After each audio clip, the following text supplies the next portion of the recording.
하나님의 말씀은 다니엘 5장 17절에서 31절입니다.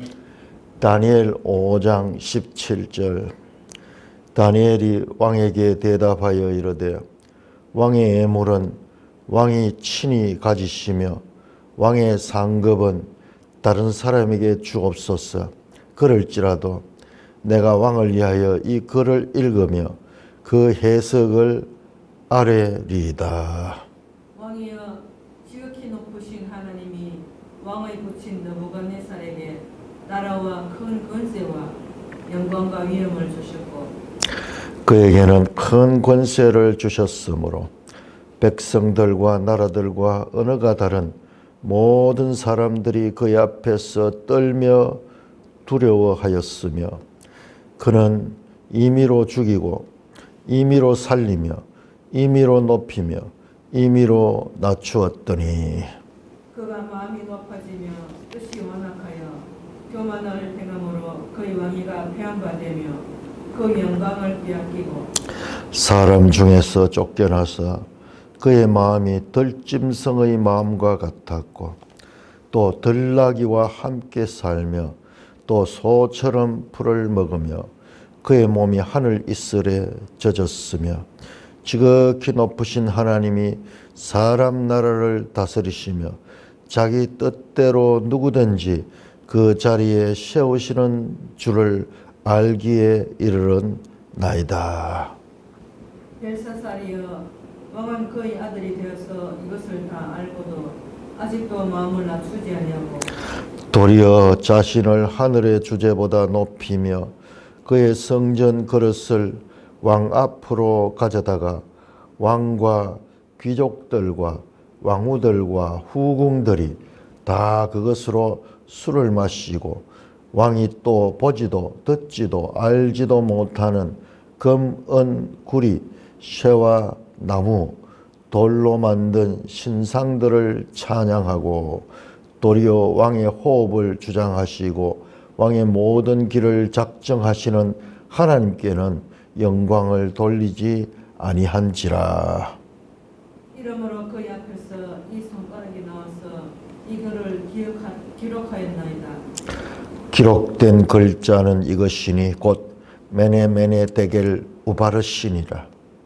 그 글을 해석하건대 메네는 하나님이 이미 왕을 나라의 시대를 세워서 그것을 끝나게 하셨다 하며 데겔은 왕을 저울에 달아보니 부족함이 보였다 하며 베레스는 왕의 나라가 나뉘어서 메대와 바사 사람에게 준바되었다 함이니이다 하니 이에 벨사살이 명하여 그들이 다니엘에게 자주색 옷을 입히게 하며 금사슬을 그의 목에 걸어주고 그를 위하여 조서를 내려 나라의 셋째 통치자로 삼으니라. 그날 밤에 갈대아 왕 벨사살이 죽임을 당하였고 메대 사람 다리오가 나라를 얻었는데 그때 다리오는 62세였더라. 오 하나님 아버지, 은혜를 감사합니다. 오늘 이 말씀을 통하여서 하나님이 누구시며 우리에게 무엇을 말씀하시는지 깨달을 수 있는 복된 시간 되게 하여 주시옵소서. 예수님 이름으로 감사하며 기도드리옵나이다. 아멘. 자, 5장은 벨사살 왕이 큰 1000명이나 되는 많은 이 신하들을 두고 큰 잔치를 벌였습니다. 그때 술이 얼거리하게 취하고 주흥이 올가고, 그러니까 왕이라는 것은 이 사람들 앞에 서면은 자기가 이제 그 최고 대표자니까는 교만하게 되고 또 자기를 과시하고 싶은 그런 생각에서 과거 BC 586년 자신의 할아버지 때 느부갓네살 왕 때 예루살렘 성전을 침략하고 그 성전에서 그릇들을 많이 가져왔는데 그 그릇에다가 술을 따라 먹으면서 그렇게 교만의 극치에 이르렀을 때 하나님의 손이 나타나가지고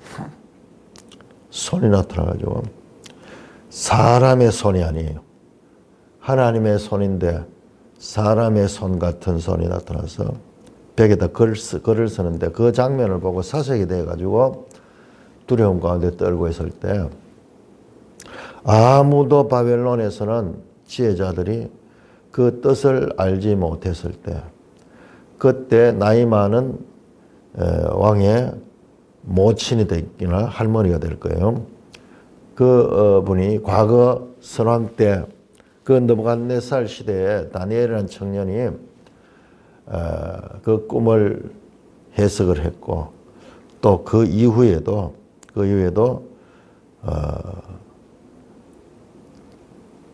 느부갓네살 왕이 7년 동안 광수증에 걸려가지고 들짐승처럼 7년 동안 살은 그것도 다 예언하셨고 그래서 그 기억을 하면서 다니엘을 불러요. 이때 다니엘은 이제 나이가 많습니다. 한 80세 가까이 돼요. 노인 다니엘. 자, 오늘은 그 다니엘이 말씀하는 거예요. 자, 우리 5장 구성을 자세히 보시면요. 1절에서 4절까지는 왕궁에서 연회 장면, 왕궁에서 일어난 연회 장면이고, 그 다음에 5절부터 6절부터 왕이 이제 이 벽에 쓰는 글자를 쓰는 손가락을 보고 사색이 돼가지고 두려워하는 것이고, 그 다음에 10절부터 12절까지는 왕비의 말이에요. 왕비가 말하는 거. 그 다음에 13절부터 16절까지는 벨사살 왕이 말하는 거예요. 대화로 다 이루어져서. 그 다음에 오늘 이 본문 17절에서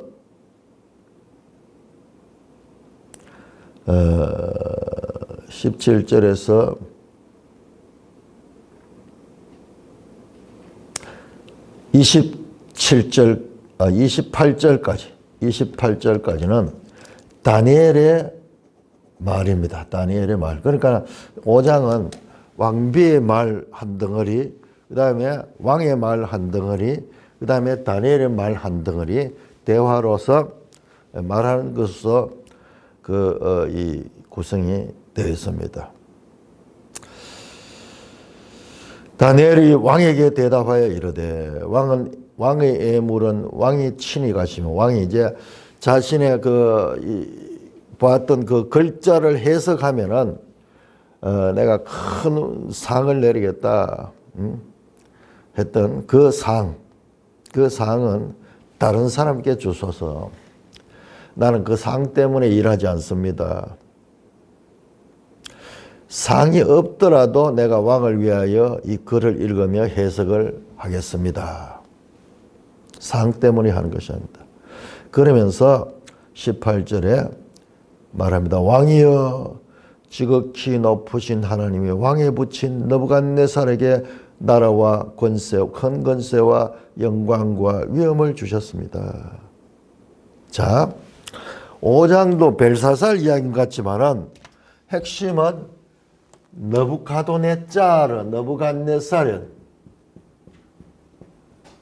자, 우리 여기에서 저도 이번에 처음 발견했는데 다니엘서 하면 우리 다니엘서에 느부갓네살이 얼마나 중요한 인물인지를 소홀히 봤어요. 무조건 이건 적장으로 이렇게 보고 그런데 제가 이번에 공부를 하면서 자세히 보니까 느부갓네살은 다니엘 1장에서 5장까지의 주제가 느부갓네살. 물론 이제 하나님의 주권적인 역사하심이 가장 큰 주제겠지만은 그 다음에 그 사람들 가운데는 이 느부갓네살이 가장 중요한 인물이에요. 느부갓네살 왕에 대한 거. 5장도 벨사살 이야기지만은 너가 느부갓네살의 교훈을 받지 않았다 하는 거예요. 느부갓네살의 교훈을 따라서 느부갓네살은 비록 교만하기도 했고 이 예루살렘을 멸망시키기도 했던 적장이고 그 지도자였지만은 그가 하나님을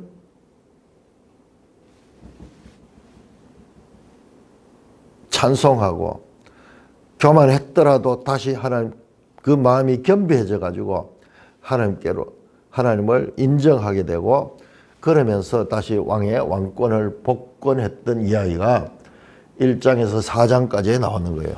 그러니까 우리 성경 전체에서 이방인으로서 느부갓네살만큼 많은 분량을 차지하는 인물이 없다는 거예요. 뿐만 아니라 이 느부갓네살 기사는요, 에레미야에서도 많이 나옵니다. 이따가 한번 좀 찾겠는데요. 에레미야에서도 나와요. 그러니까 우리가 이 느부갓네살에 대해서 새롭게 인식을 해야 돼요.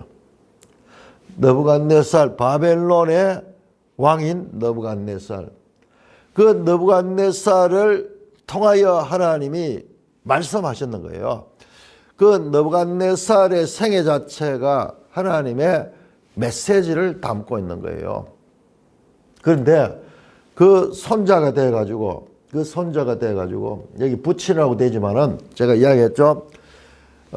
이 히브리에서 이건 물론 아람어지만은 이 사람들은 아버지와 조상을 같은 단어, 아버하는 말 안에는 아버지와 조상이라는 의미가 같이 들어있어요. 그 다음에 그 아들이라는 말도 마찬가지예요. 아들이라는 말도 후손이라는 말과 같은 거로 되어 있어요. 그래서 문맥을 통해 가지고 이거 아들을 말하는가, 후손을 말하는가, 그 다음에 아버지를 말하는가, 조상을 말하는가, 이걸 분별해야 되는데, 벨사살은 느부갓네살 아들이 아니에요. 느부갓네살 아들은 벨사살의 아버지 나보니두스예요. 나보니두스. 그러니까는 그의 할아버지가 되겠죠. 할아버지 느부갓네살에게 하나님이 행하셨던 것이 그것이 1차적으로는 그 후손들에게 하나의 모범이 되고 궁극적으로는 모든 세상 사람들에게 하나의 하나님이 누구신가를 알리며 그리고 어떻게 살아야 되는가를 알게 하는 일종의 모델. 왕이여 지극히 높으신 하나님이 왕에 붙인 느부갓네살에게 나라와 큰 권세와 영광과 위엄을 줬다. 누가? 지금 세계 제국의 왕 중의 왕인 느부갓네살을 왕으로 세운 분은 지극히 높으신 하나님이다. 누가 왕인가? 느부갓네살이 왕이 아니라 하나님이 진짜 왕이시다. 하나님이 역사의 주권자시다. 일관되죠? 다니엘서에 일관된 것.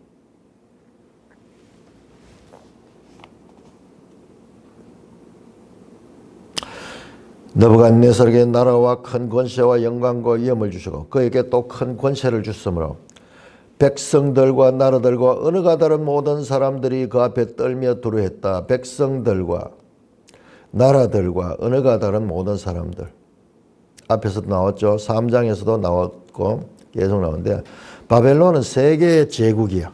그래 그 안에서 여러 나라들을 정복하고 그다음에 그 나라들을 식민지로 만들어가지고 자기가 통치했는 거예요. 그러니까 백성들과 나라들과 언어가 다른 모든 사람, 이 중요합니다. 언어가 다른 모든 사람. 좀 바벨탑을 쌓다가 언어를 혼잡게 돼가지고 인류가 다 흩어져 버렸잖아요. 그러니 세상 사람들을 다 지금 나타내는 그런 상징적인 표현이에요. 그의 앞에서 떨며 두려워했으며 그는 임의로 죽이며 임의로 살리며 임의로 높이며 임의로 낮추었더니 임의로 가는 말이 4번이나 반복 체박하니 자기 마음대로 그러나 절대 왕권을 가지고 있으니까는 마음대로 자기가 하나님 것처럼 마음대로 그렇게 했다가 20절 그가 마음이 높아지며 뜻이 완악하고 교만을 행함으로 그러니까 느부갓네살이 이제 교만하게 되는 거죠. 그의 왕위가 폐한바되고 그의 영광이 빼앗겼다. 하나님이 다니엘에게 말했죠. 자, 우리 다시 4장 한번 돌아가 볼까요? 4장 37절.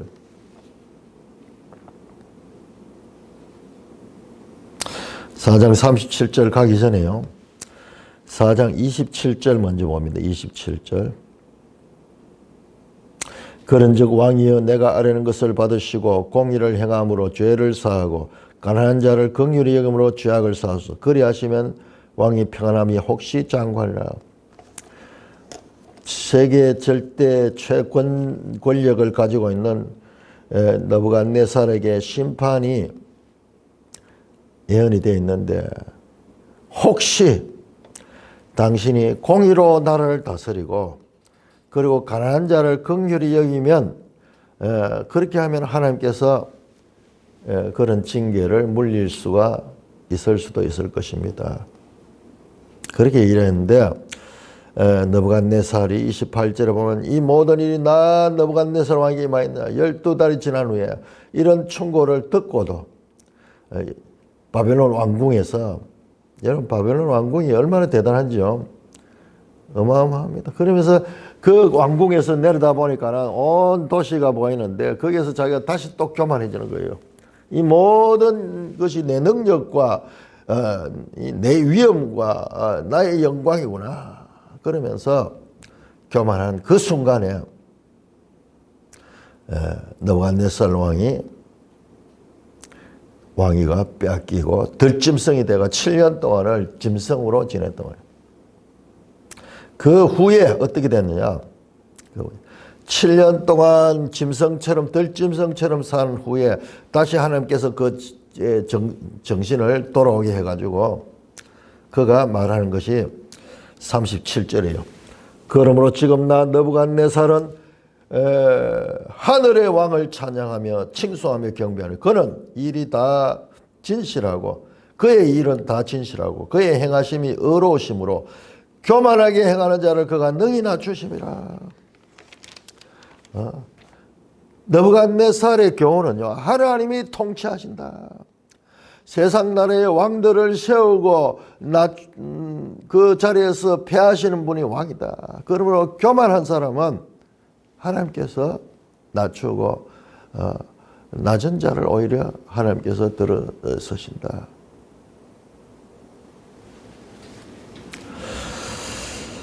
그 말을 하는 게 나오죠. 그러니까 그 느부갓네살의 그 말을 상기시키는 거예요.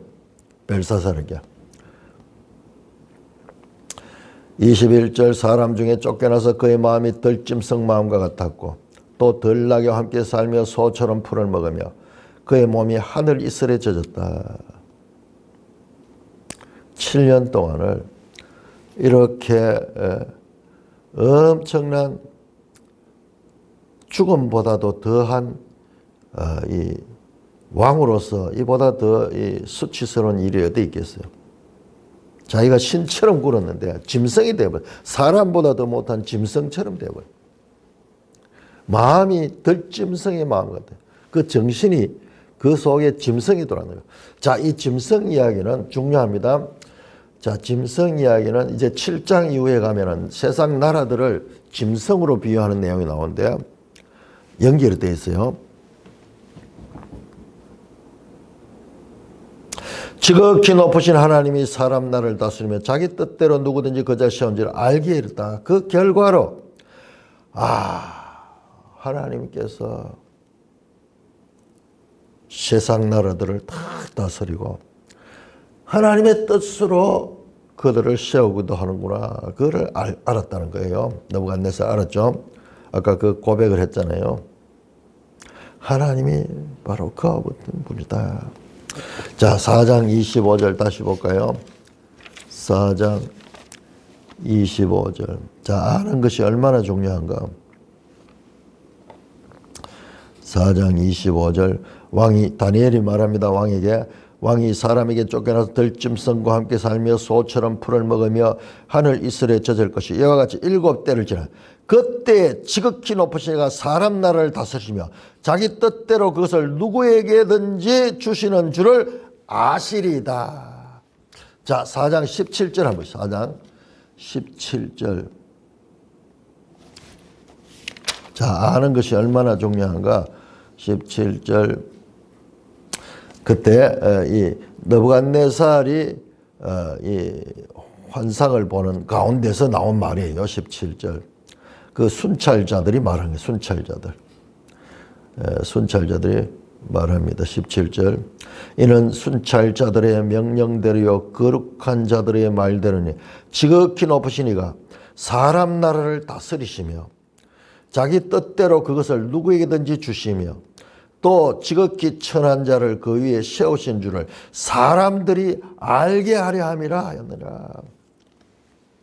자, 계속 알게 하려 합니다. 하나님이 이 세상 나라의 왕들을 세우시는 분도 하나님이고 그 지극히 천한 자를 그 자리에 세우기도 하고 그 다음에 교만한 자는 그 자리에서 끌어내린다. 그러니까 세상 왕들은 지극히 천한 자인 줄 알아야 돼. 자신이. 비교가 되죠. 지극히 높으신 이 하나님께서 지극히 천한 자 인생, 그걸 알아야 된다. 사람이 모든 것을 주권적으로 있는 것이 아니라 지극히 높으신 이가 지극히 천한 자를 그 왕자에 세우시는 분이다. 자기가 잘나서 그 왕이 된 것이 하나님이 세우니까는 그가 세워지는 것이다.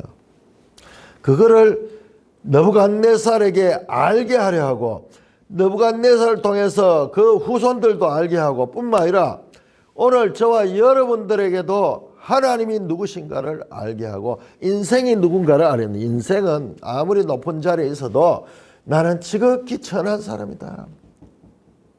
하나님이 세워주셔 내가 지금 이 높은 자리에 있지만은 그것은 하나님의 뜻 가운데 있는 거지 내가 잘나서 그런 게 아니라 그거를 세상 최고의 권력자에게 그 권력자를 통해 가지고 하나님께서 메시지를 전하는 거예요. 느부갓네살조차도 그랬다면 하물며 일반인들은 말할 것도 없죠. 우리가 이 사무엘하를 하면서 다윗을 통하여 하나님의 죄와 그 죄에 대한 징벌을 너무나 자세하게 설명하셨어요. 다윗을 통해 가지고 마치 다윗이 세상의 최고 죄인인 것처럼 11장에서 그가 부하의 아내를 취하는 장면을 자세히 그 묘사했고 그 다음에 그 이후로 그 죄로 말미암아 그가 징계를 당하는 장면을 너무나 길게 11장에서 무려 20장까지 사모해라. 그 죄 문제를 다루고 있는 것을 우리가 봤습니다. 그래서 잘못 생각하면은 야 다윗이 세상에서 제일 큰 죄인이구나 그렇게 알게 되는데 그것이 아니에요.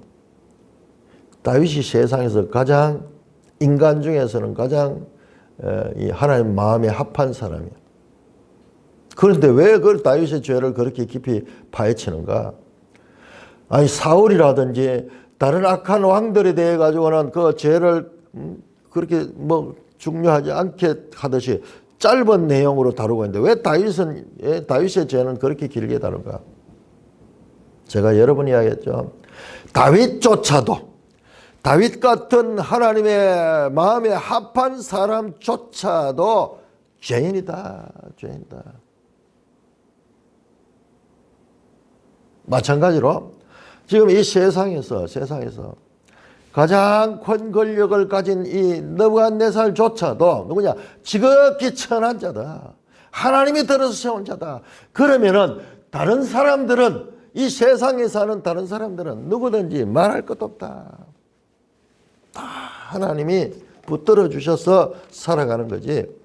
자신의 힘을 가지고 잘나서 사는 것이 아니다. 그러니까 내 마음대로 이 5장 19절에 보세요. 얼마나 중요한다는가.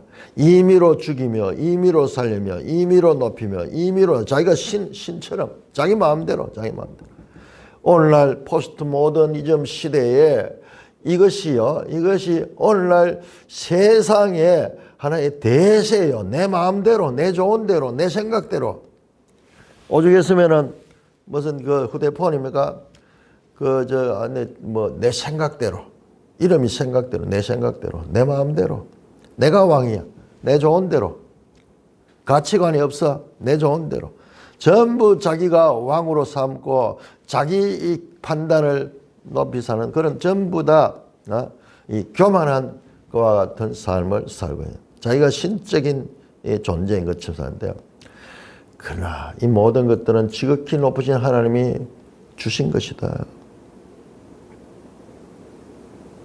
지극히 높으신 하나님이 사람 나라를 다스리시며 자기 뜻대로 하나님의 뜻대로 누구든지 그 자리에 세운 줄 알기에 이르렀다. 야, 느부갓네살조차도 내가 능력 있고 내가 잘나서 그런 것이 아니라 하나님께 세우셨구나. 그거를 절감했는 거예요. 그래서 마지막으로 하나님을 찬송하며 그 하나님을 고백했는 거예요. 자, 그런데 22절 벨사살이여 왕은 그의 아들이 되었어. 그의 손자가 되어가지고 이것을 다 알고도 아직도 마음을 낮추지 아니하고 도리어 자신을 하늘의 주제보다 높이며 그 성전 거수로 왕 앞에 가서 왕과 귀족들과 왕후들과 후궁들 다 그 술을 마시겠다. 지금 이 다니엘의 모습은 그 바벨론 왕 벨사살에게 마치 선지자가 이 유대 나라의 선지자가 유대 왕에게 말했듯이 사무엘하에서 나단 선지자가 다윗 왕에게 말했듯이 포로기에 에레미야 선지자가 시드기야 왕에게 나가서 충고했듯이 그렇게 지금 준엄하게 지금 왕을 책망하고 있습니다.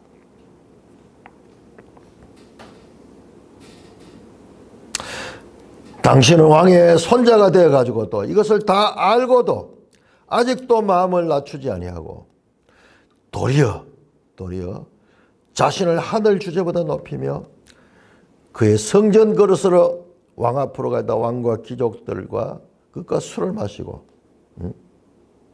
뿐만 아니라 왕이 또 보지도 듣지도 알지도 못하는 금, 은, 구리, 쇠, 나무 신상을 찬양했다. 느부갓네살 전 왕을 통해서 준 교훈으로부터 배우지 못한 벨사살은 그런데요, 느부갓네살과 벨사살은 비교할 수 없는 왕이에요. 왜냐하면 느부갓네살은 그 힘을 가지고 세계를 지배해서 정말 능력 있는 사람이었어. 그럼 벨사살은 그렇지 않아요. 그냥 왕족이 되어가지고 그 나라를 지금 다스리고 있는 자신이 업적이 별로 없고 그 다음에 왕으로 있었던 시간도 짧습니다. 느부갓네살은 길죠. 우리가 지도 한번 다시 한번 볼까요? 217쪽 느부갓네살은 BC 605년에서 562년까지 그러니까 한 40년 넘게 통치를 했네요. 왕으로서 40년 넘게도. 나보니두스 556에서 539년 이 시대에 벨사살이 공동 섭정했거든요. 마지막 왕이죠. 마지막 556, 546 뭐 한 10 몇 년 정도 되네요. 그 앞에 왕들 에월무르닥, 네리글리사르 그 다음에 뭐 이런 사람들은 전부 단명했어요. 단명.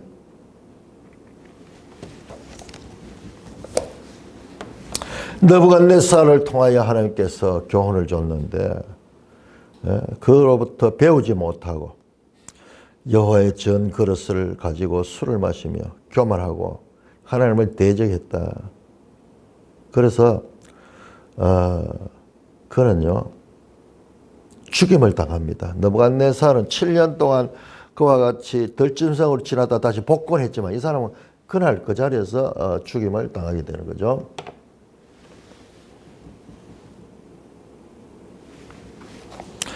자, 18절에서 23절까지는 지금 계속 벨사살과 느부갓네살 왕을 비교하잖아요. 느부갓네살과 벨사살을 비교하면 벨사살을 강력하게 지금 규탄하고 있습니다. 느부갓네살에게는 하나님이 주신 위대함과 권세가 있었습니다. 18절에서는 벨사살을 조롱적으로 책망하고 있습니다.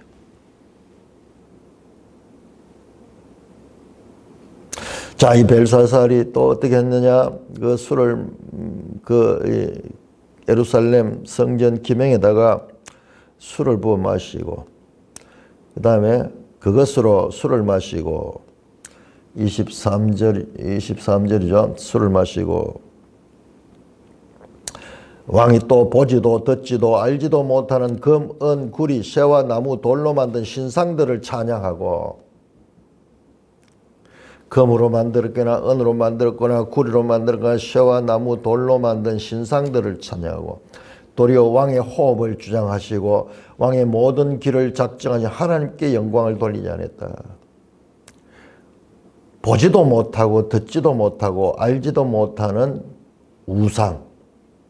이건 이사야서에 보면 계속 나오죠. 이사야에서 나오는 우상의 특징. 눈이 있어도 보지 못하고 귀가 있어도 듣지 못하고 깨닫지 못하는, 그냥 물질에 지나지 않는 그거를 찬양하고 왕을 세우고 그 왕을 살리기 위한 호흡을 주장하다.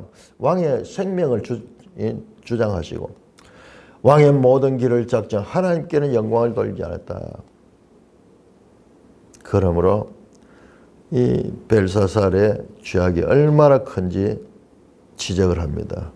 왕이 이와 같이 잘못했습니다. 잘못했습니다.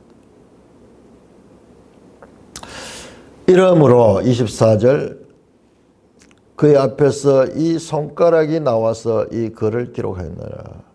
이 손가락 나오죠. 손가락. 손의 주제도 우리가 보면 2장에서 느부갓네살이 꿈을 꿀 때 큰 신상이 있는데 그 신상에 발을 찢는 것이 사람의 손으로 던져진 돌이 아니라 그랬죠. 손으로 던져진 돌이 아닌 하나님의 손으로 던진 돌이 와서 그 신상을 다 깨뜨려 버렸죠. 깨뜨려 버렸죠.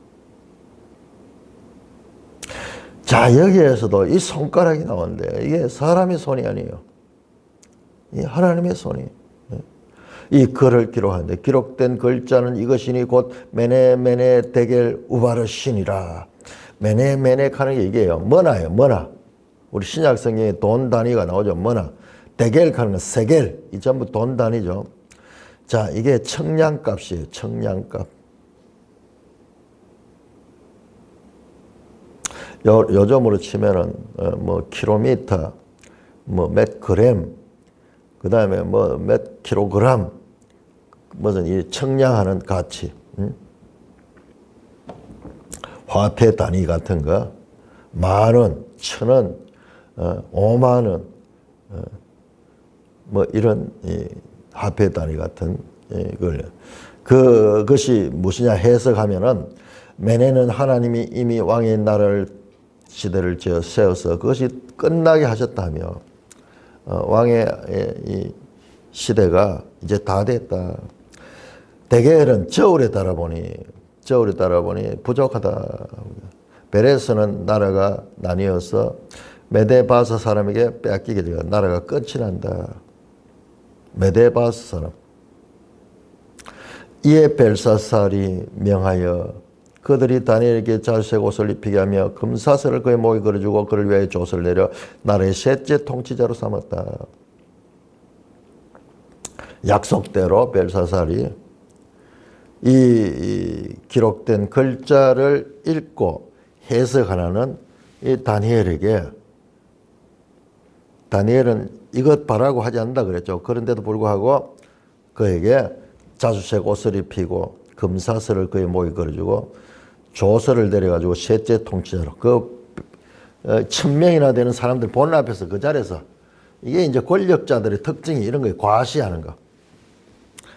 제가 아주 참 그 기억이 생생한데 우리 여기에 이쪽 시장, 이쪽 지역의 시장이 그때 이제 그 시민들 꽉 모인 장소에서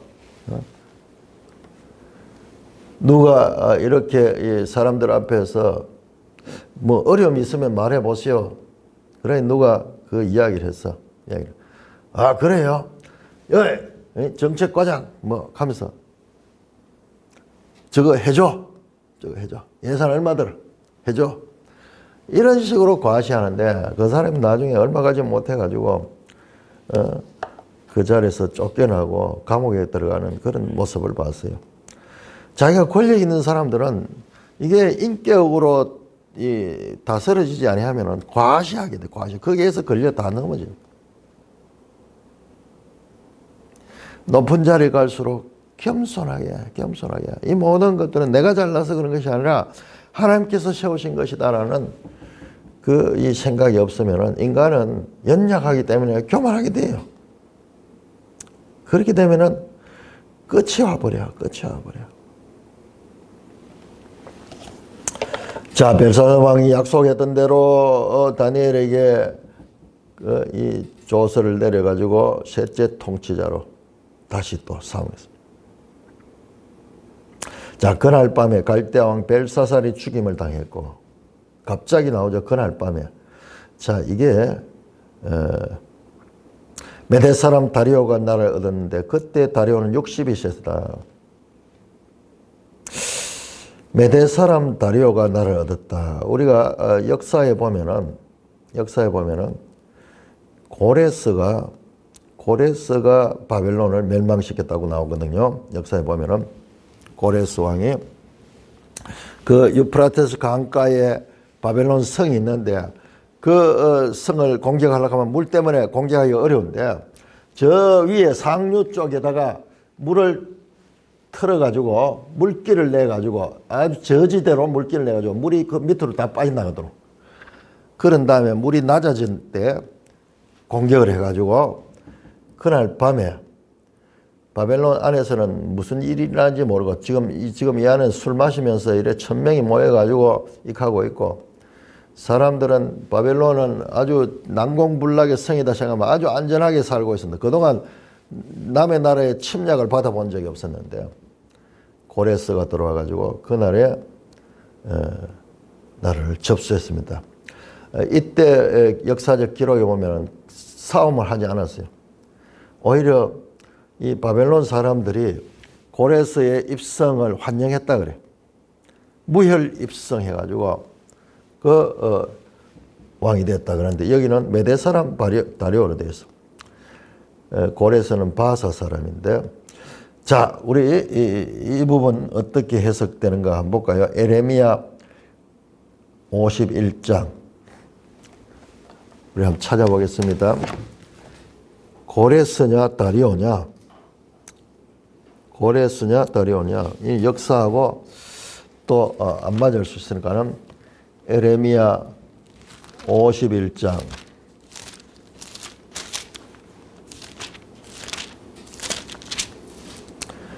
에레미야 51장 11절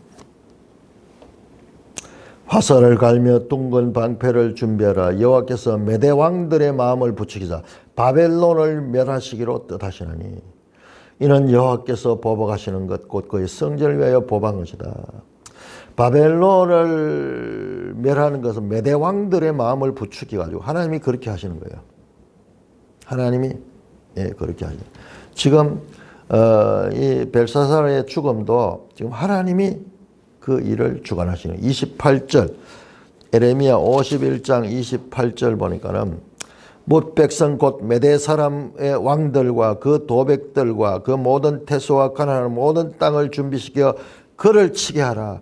땅이 진동하며 소용돌이시니 이는 여호와께서 바벨론을 쳐서 그 땅으로 항폐하며 주민이 없게 할 계획이 있었다.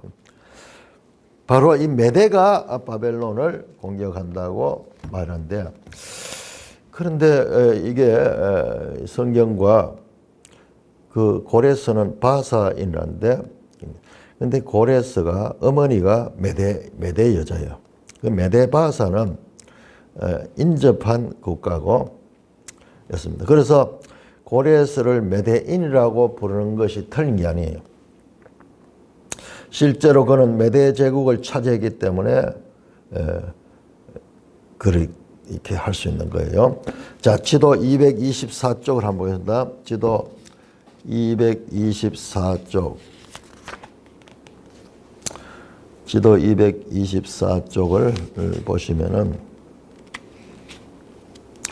자, 거기에 225쪽 먼저 보면은 그 메대가 바사가 있고, 그 다음 메대가 노란색 그 지도 넓은 면적이죠. 메대가 컸어요.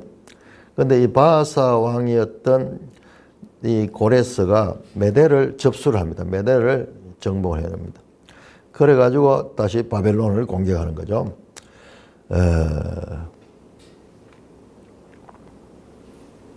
거기 중간쯤입니다. BC 539년 페르시아의 고레스 대왕은 싸움 한 번 없이 바벨론에 무혈 입성했고, 이로써 중동 지역에서 바벨론 패권은 막을 내렸다. 페르시아의 지배를 받은 시대 바벨론은 여전히 중요한 경제적 중심이었다. 자, 거기에 지도 보시면은 고대 바벨론 복원도 가면 나오죠. 그 유프라테스 강을 중심으로 바벨론 성이 있는 것을 보게 되는 것입니다. 보게 되는 것입니다. 자, 우리 매일 성경, 제가 이건 과거까지 이 다리오를 딴 사람으로 봤는데, 그 조금 해석이 좀 어렵거든요. 왜냐 그러면 고레스가 바벨론을 멸망시켰는데 메대 사람 다리오가 왕이 됐다. 이게 말이 틀리잖아요. 자, 우리 매일 성경 18쪽을 한번 열어보세요. 매일 성경 18쪽. 이 부분이 어떻게 해석이 되는가? 18쪽 밑에 부분, 자, 중간에서 조금 하단에 메데바사 왕 다리오에게 등령된 다니엘의 연단과 승리는 마지막 시대의 성도가 갖춰야 할 경건의 능력입니다. 다리오는 바벨론을 멸망시킨 바사 왕 고레스의 다른 이름이다. 야, 이렇게 해석이 돼요. 자, 그러니까 다리오 왕이라는 많이 나오죠. 다리오 왕이라는 것은 사람 이름이 아니고 그 왕의 하나의 그 이 직분, 우리 그 애굽의 이 바로가 나오듯이 바로가 이름이 아니고 왕의 직분이에요. 왕의 직분이에요. 로마의 시저, 카이사르 하는 것이 한 개인의 이름이었지만은 그것이 나중에는 그 황제의 직분을 가리키는 명칭이 됐죠. 그렇듯이 다리오가 이름이 여러 개 나옵니다. 그래서 지금 최신 이 학자들의 연구에서 이 다리오가 바로 고레스를 가리킨다고 그렇게 말합니다. 이때까지는 이 다리오에 대해서 좀 의문이 있었어요. 바벨론에 내가 지난번 강의할 때는 이 다리오와 고레스를 따로 이야기를 했는데, 메대 사람 다리오가 나는데 그때 다리오는 60이시다. 이것이 고레스 왕이다. 자, 한번 볼까요? 에레미야 27장. 에레미야 27장.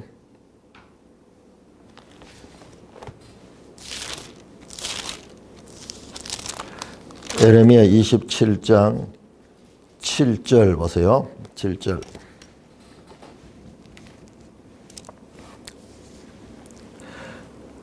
바벨론 왕 느부갓네살 6절에 보면 내 종 바벨론 왕 느부갓네살에 이 땅을 다 넘겨주겠다. 그렇게 이야기를 하고, 7절 모든 나라가 그와 그의 아들과 손자를 그 땅에 기한이 이르기까지 섬기리라.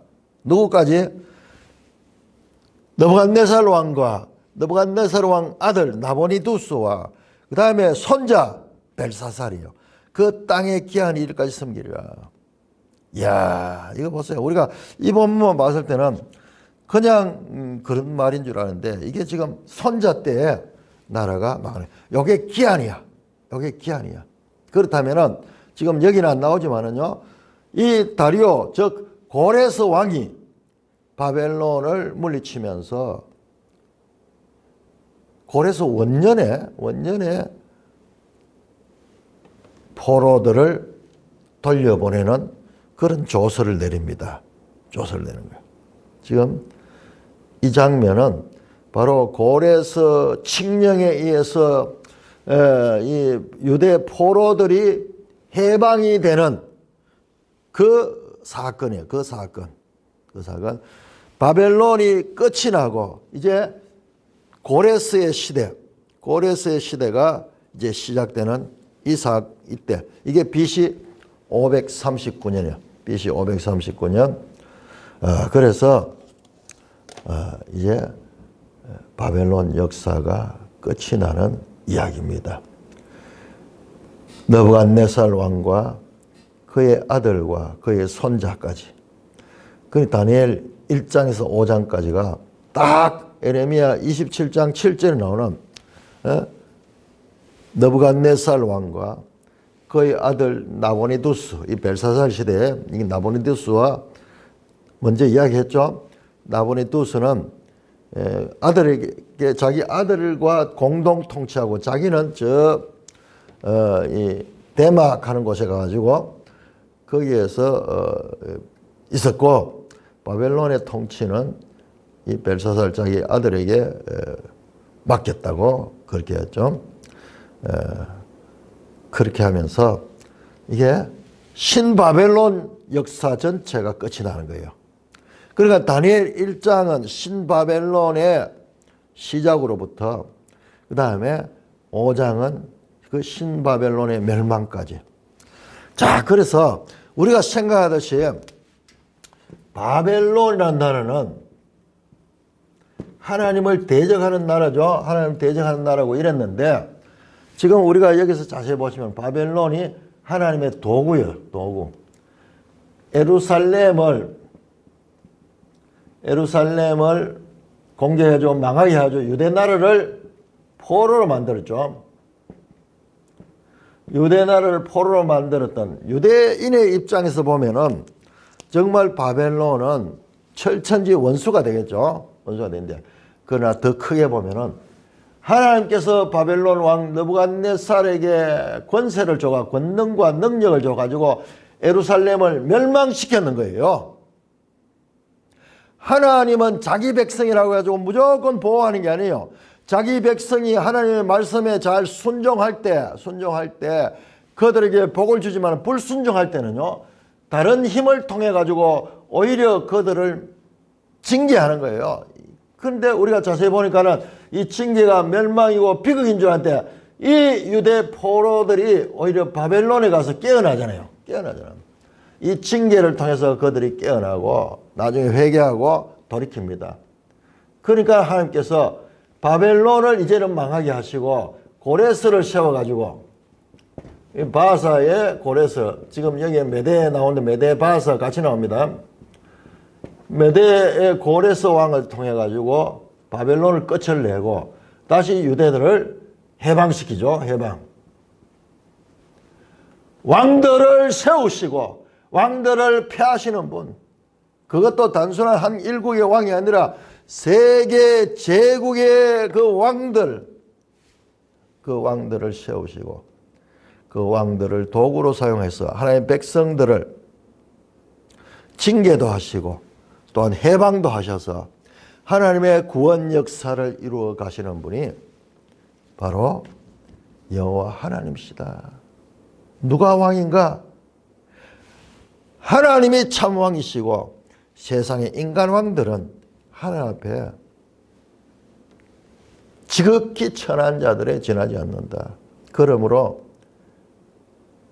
성도들은 하나님 누구신가를 바로 알아야 되고 뿐만 아니라 지금 포로로 있거나 앞으로 이스라엘 역사에 있어서 많은 이와 같은 박해의 시대가 있을 텐데 그때 하나님이 누구신가 이 다니엘을 통해서 배워서 믿음으로 승리하는 그런 자들이 되도록 이 다니엘서가 지금 역할을 하는 거예요. 자, 이어지는 6장에 보면은 이제 더 그런 게 다니엘이 박해당하는 가운데서 어떻게 이겨내는가가 나오게 되는데요. 결과적으로 이 포로되는 것이 끝이 아니고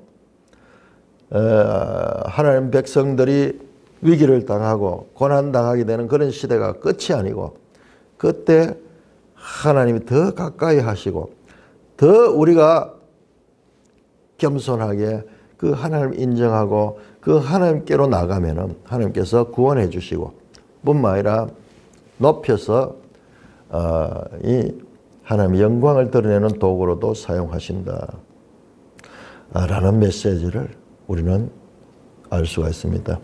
자, 다니엘 5장까지 하면서 이 느부갓네살은 인물이 너무 중요합니다. 그런데 무조건 부정적으로 봤는데 아니에요. 하나님을 인정했고 또 그랬다가도 나중에 교만해가지고 큰 징계를 받았지만은 다시 정신이 제자리 돌려보내시고 그 왕의 자리를 복권했어.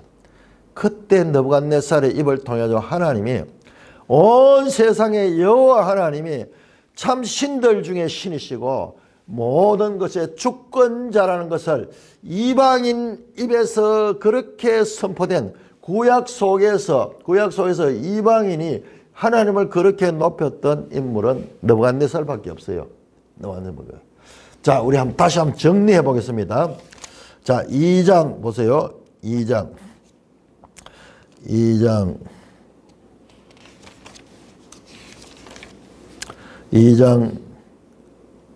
46절부터 2장 46절 49절까지 이에 느부갓네살 왕이 엎드려 다니엘에게 절하며 예물과 향품을 그에게 주면서 왕이 대답하여 이르되 너희 하나님은 참으로 모든 신들의 신이시오 모든 왕의 주제다. 다니엘 네가 믿는 하나님이 저 유대 나라 여호와 하나님이 신들 중에 신이고 모든 왕을 다스리는 주제시다. 여러분 이런 고백이 구약 성경 안에서 이방인의 입 그것도 그 세상의 최고 권력자의 입을 통하여 이 하나님이 선포됐다. 여기 한 번에 끝나지 않습니다.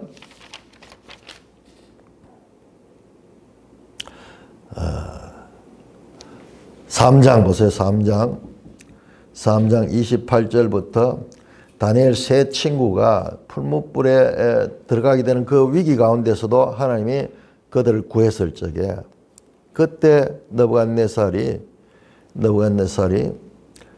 이렇게 만방에 고함이던 느부갓네살 3장 28절 느부갓네살이 말하여 이르되 사드락 메삭과 아벳노고의 하나님을 찬송하라.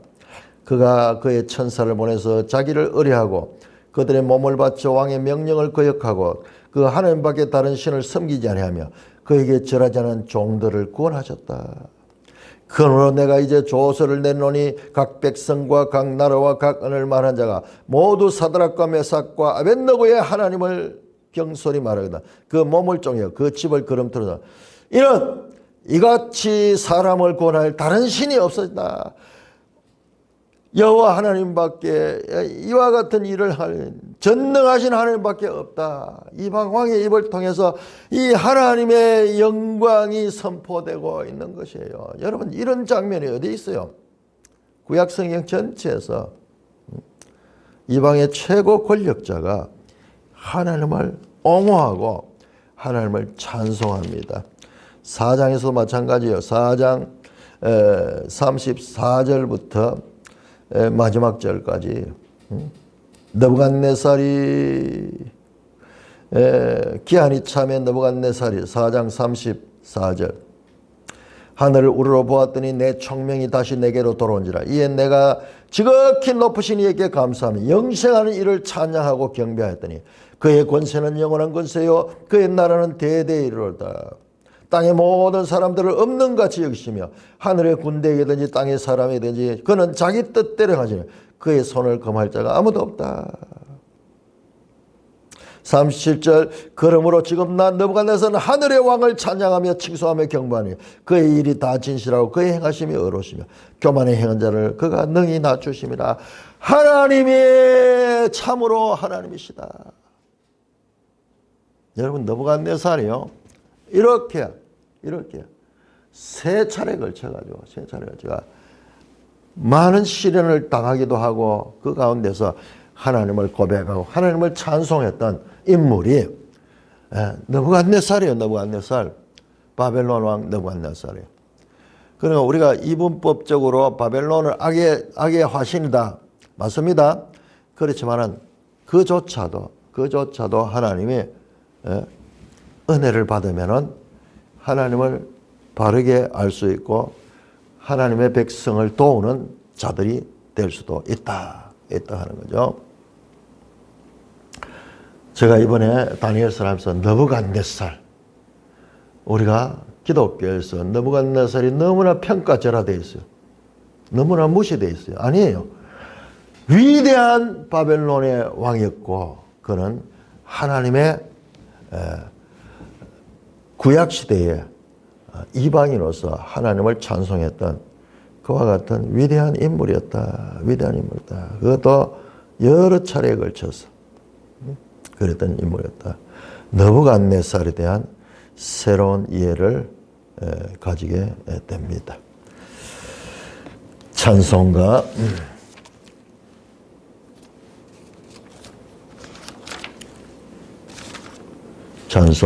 69장